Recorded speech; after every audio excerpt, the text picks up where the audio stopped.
Hi everyone, happy Thursday. I am going to let a few people join here before we really get started, so might be a few minutes of dead silence. If you're coming back and watching this video, I apologize for that, but we're going to let some people get started and I'm going to play with this tripod for a few minutes. So we'll start here once a couple people join. Hello, welcome to Monogramming 101. I'm going to let a few more people join and then I will get us started here. If I can get my phone set up. Hi, Robin. Happy Thursday. Oh, I'm going to lose it. This little tripod's not want to stay up tonight.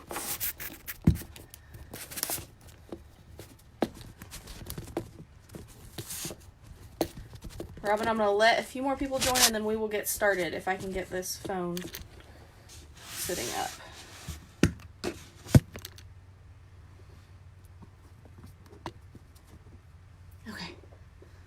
I was able to do that.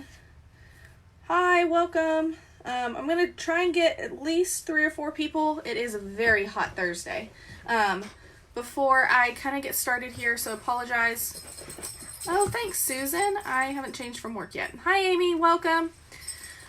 Okay, y'all. We are going over Monogramming 101 tonight. If Pup pops up again, I apologize. He's headed to the dog park here in a few minutes, but until that happens, he is going to be here.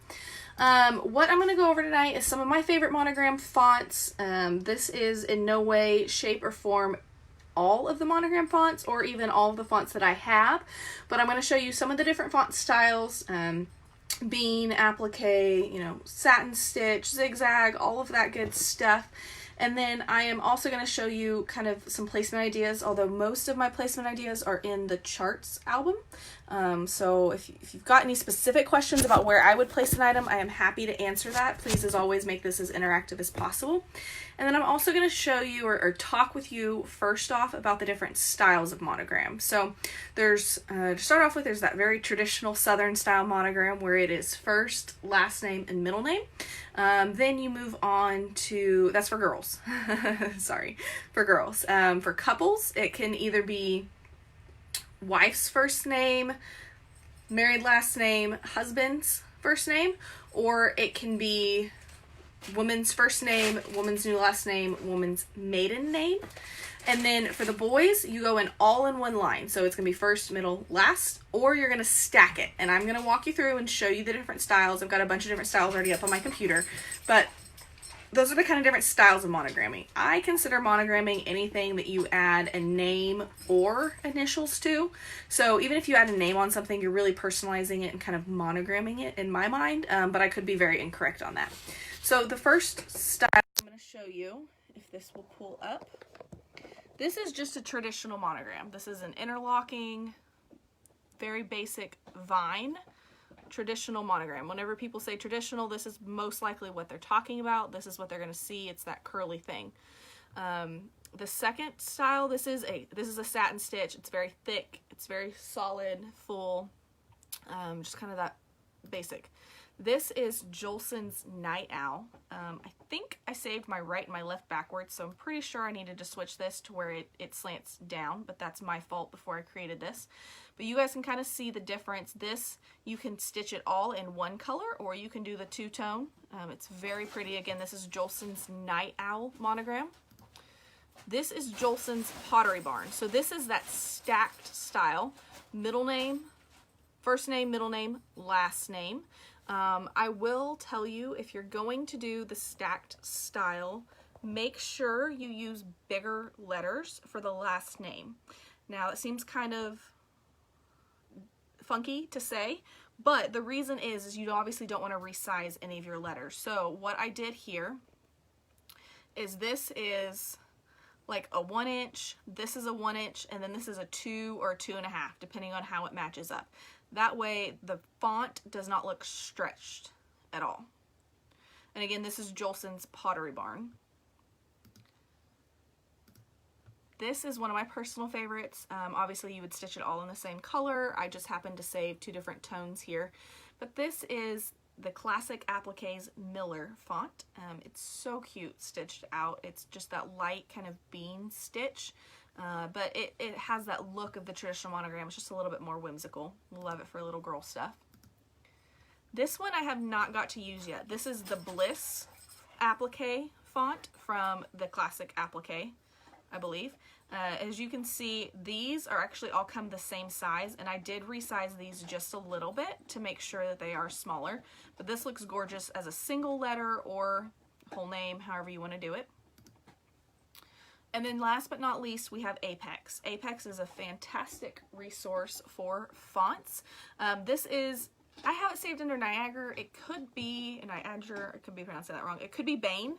They tagged me in an Instagram post the other day and they marked it as Bane. So it's the same font, but this font is how you would do hyphenated or two middle names. So this would be a first name, middle name, last name, or it could be first name, middle name. This could be the hyphenated last name, but this is the more prominent last name that they go by.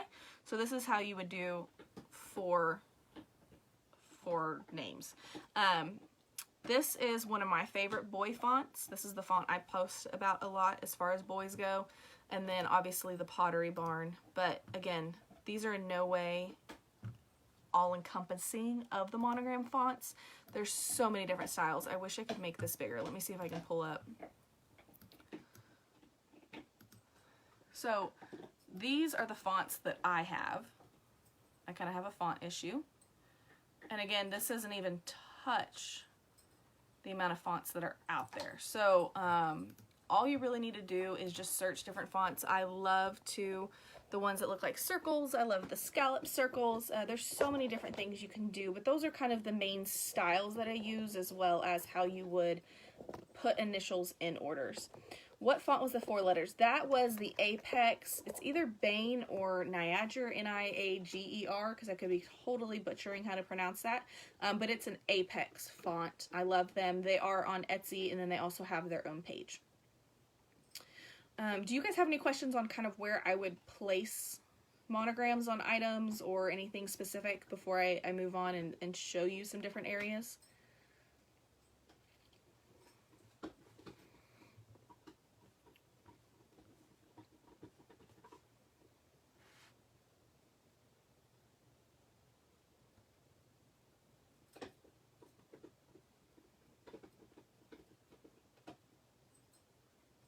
No?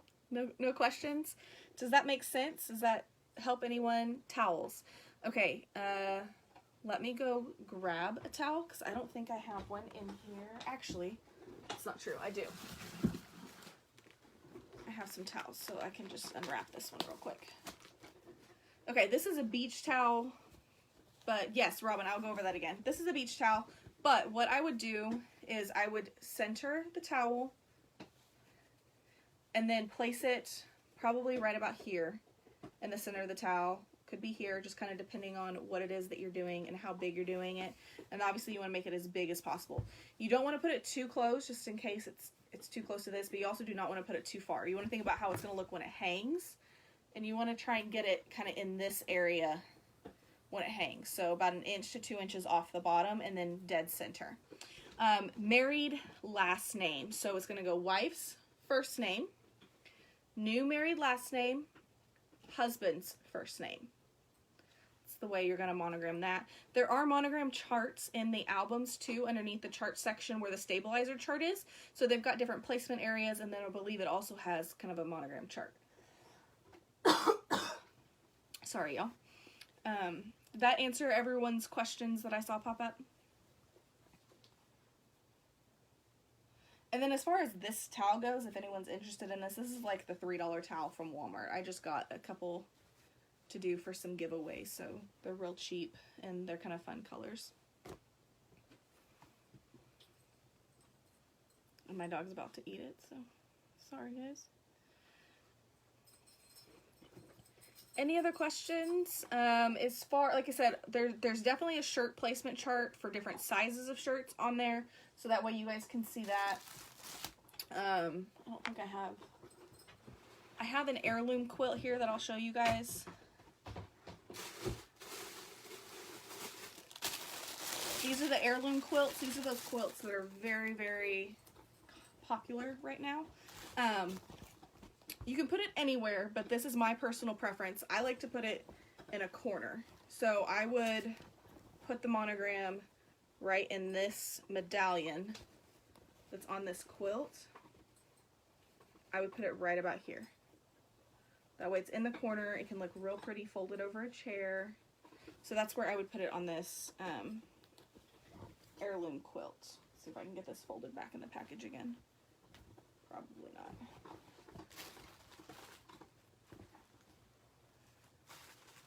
Yes, Amy, I love those towels. They're fun to applique on. I see that you post quite a bit about them, so. Sorry, guys. Oh, the quilt. Where is this from? That's a fantastic question. I don't know. I do a lot of buy-ins on different boutique pages here on Facebook and probably bought them off there, but I also believe that Sew for Less has some. Don't quote me on that. It's been a while since I've looked for that specifically, but they have a bunch of different, whenever you find them, they've got different borders, different colors. I also have this real fun turquoise color. I always keep these on hand because these are the perfect baby gift if you know the name. You can also buy the really cool baby announcements that you can embroider on them and put that in the corner too. Yes, tear away on towels, water soluble on top. You want to make sure and get that water soluble so that way the stitches do not sink in. Hi Vicki, welcome. This will be saved for you to go back and watch as well since you're joining in a little bit later. Are there any other questions for y'all? I know in a couple weeks I'm going to do faux smocking. I will show you how to split. I'm going to take a design from Marmy Bee and I will show you how I split it in my software and then how to stitch it out on our computers. Faux smocking is one of my favorites. Recently I'm actually getting ready to work on some brother-sister sets or some sibling sets here once we hang up.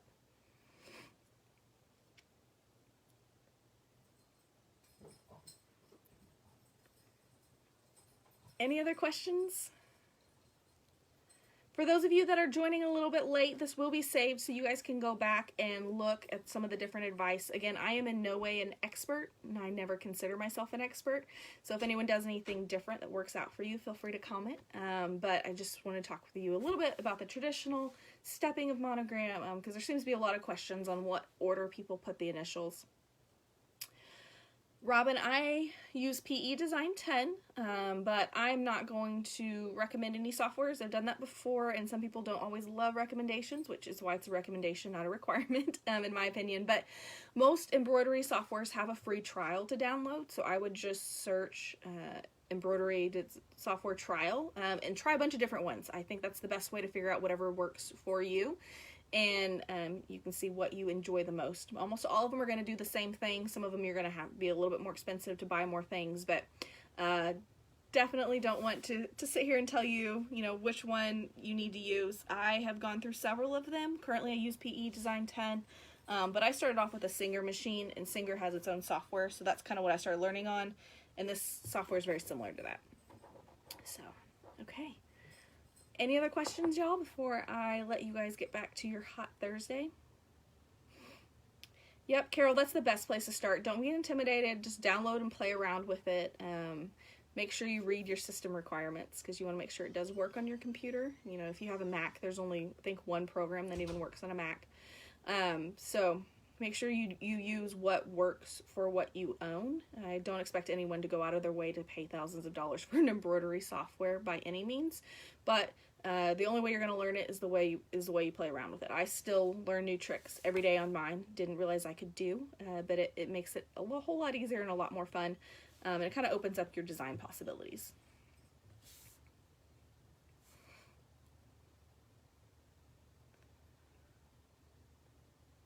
Good, Robin, I'm glad it was helpful. I hope you guys realize that I'm still here for any questions that you have. Feel free to comment.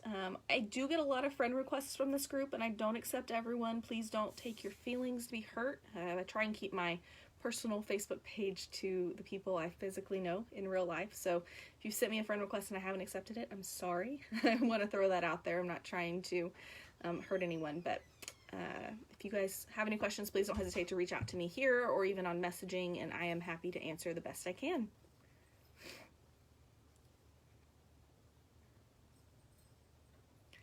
Good. Good, Sherry, I'm so glad to hear that. I'm glad you're able to try it. There's tons of other tutorials on this group, and I also want to let other people know that other people can do tutorials too. So if you guys have learned a new trick or tip and you want to teach people, please feel free. All right, well, I'm going to sign off. Oh, hi, Andrea.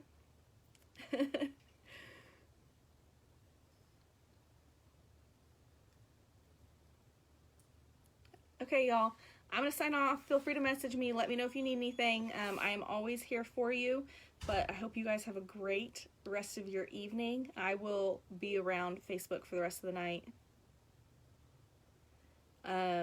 You're fine, Andrea. It'll be saved in the group and you can log in and see it here in just a few minutes. I personally use PE Design 10, but it's up to you of whatever software you want to use. Like I said earlier, I'm not going to recommend one way or the other. I want people to use what they're comfortable with and what they can find most helpful. All right. Have a great night, and let me know if you guys need anything. Thanks.